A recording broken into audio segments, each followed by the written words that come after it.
Nic Stephen, and I'm based here in Hobart. The name of the community garden here is the Kickstart Arts Community Garden.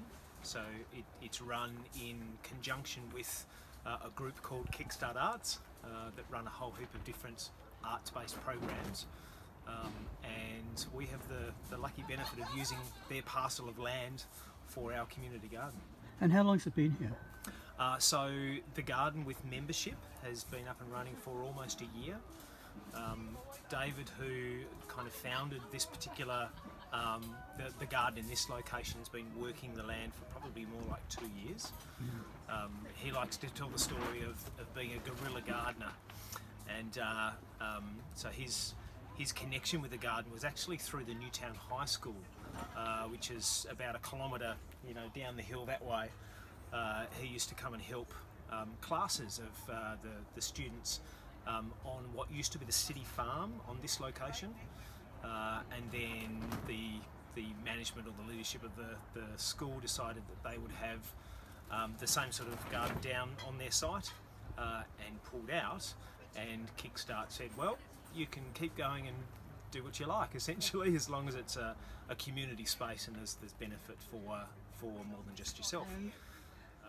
The garden itself, is it all private allotments or are there shared spaces? Yes, look, we have a couple of shared spaces, but it's mainly individual allotments. So we're working on 4 different phases and developing plots in each of those phases as we go. So we started with a handful of members in small salad beds to start with, and then we have a plan, I guess, over the course of the next year or so, maybe to develop hopefully up to 100 plots. So we've got almost 60 now, and we've got space for what I'm hoping is another 40.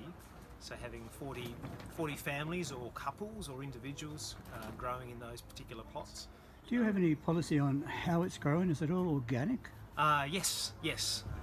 We have some member obligations. We have a couple of pages where we set out what an ideal approach is, and the type of techniques or methods that we would encourage them to use. So certainly no pesticides or herbicides, and that seems to be going well thus far.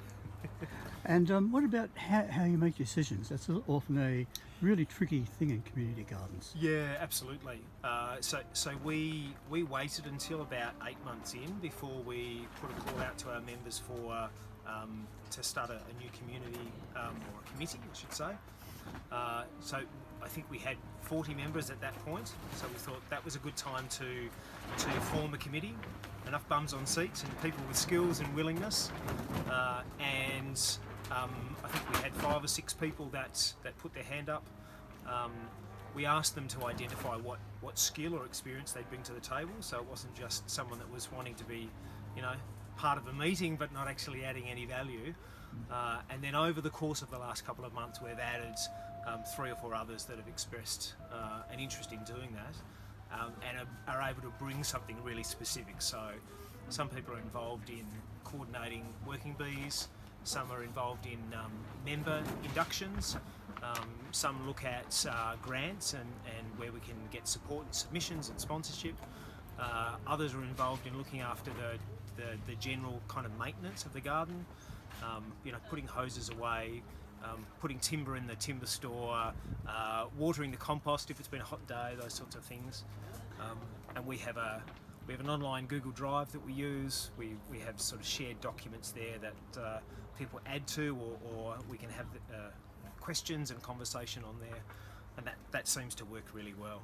That sounds very organised. Do any of these teams deal with conflict or the potential for conflict? Yeah. We identified some ideal behaviours that we wanted to encourage as part of being a member of the garden, and we've included those in our member inductions. So to be part of or to have an allotment here, people have to come and do an induction. So it's an hour, and we take them around the garden. We show them, how the garden works. And we talk to them about, for this to be successful, here are the sorts of things that we would really like you to champion. And those sorts of things generally lead to conversations around, if there's something that you don't agree with, here are the channels. So, i.e., have a conversation with a community member first. If that doesn't work, come and see Nick. I deal with some of that on a professional basis, so I'm usually able to mediate. Not that anything's happened, touch wood so far, but yeah, laying those things out really specifically first means that if something does arise, we can then roll that out and say, hey, remember, these were the things that we talked about, and then it gives us an objective benchmark to work from. Great. What about the challenges? What sort of challenges have you had? Well, challenges other than funds, which is probably number one on the list. We have very few. So we have a community in which we're in, which seems to love what we're doing. All the other people that rent space in the building behind us, which is part of Kickstart, love to come and wander here through lunchtime. So the feel in the community is really positive. I think the greatest challenge that we face is space, and perhaps not enough of it. So as we outgrow things, that might become a problem. I think the other key challenge is keeping things tidy and organised. With so many different people moving in and out of the garden over any given week, we've had to institute signs, for example, having signage specifying where something might need to go, or having people that are focused on coordinating various parts of the garden to mitigate those sorts of issues. And I think probably the only other issue that comes to mind is rabbits coming in and nibbling away. So some of the gardeners or the members here like to cover their beds with the netting, and others are just kind of open to, if that's the way that it works, then lucky rabbit. So the things that have worked well is access to reusable material. So I don't believe we have spent more than maybe a couple of $100 over the first year on materials for creating the beds. So we use timber as well as the iron. So the flat iron with the little square nodules as opposed to the corrugated, they form really nice ends and sides of raised beds. So access to materials has worked really well. We get a lot of people donating or dropping off material to us here. So that's both for building new beds, but also things like wood chips, mulch, concrete pavers, and those sorts of materials that we need to be able to sort of set the infrastructure for the garden. So that's been great. The other thing that's worked really well is the soil that we use for the raised beds.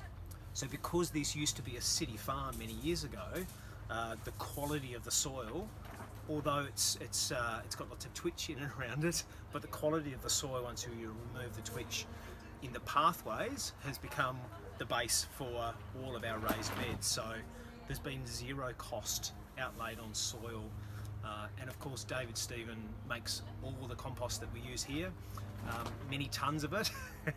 So there's no shortage of compost in the system that we've developed for processing that. What about the future? What are the opportunities you see in the future? Well, within the community that we're in, we have a really broad demographic. So we have refugee members that come and are involved in the community. We give them a free allotment, so that's not a barrier for them to be able to come in and grow what they want to grow. That's been lovely. It kind of introduces good conversation and identifying what that particular plant that someone else may not have ever seen, what that is, and how can you cook with it. We have a number of different groups close by, perhaps including those that are homeless. We have those that come and do a rehabilitation program here once a week from the prison. So it's part of their hours, coming and getting their hands in the soil. We've got some psychologists that come and do some active meditation here, and so using the facilities for more of that community impact. So it's less just about the benefit of the members and what they're growing, and it's more about the ripple effect of that, I guess, and the benefit that brings to other community members. And if people want to join, how do they go about it? So we have a Facebook group. It seems to be the best way to get out to the general population. So We generally post information on there, events such as the one that we had today. We have the word of mouth, which is useful, different posters that you'll see around the community. But through our website, which is part of Kickstart Arts, there's a link there where people just have to click the link and they can go in and sign up with their few details. They can pay their fee with their credit card online at that time. So it's all very straightforward. It's getting pretty windy. I think this greenhouse might be about to blow down, so maybe we'll wind up there.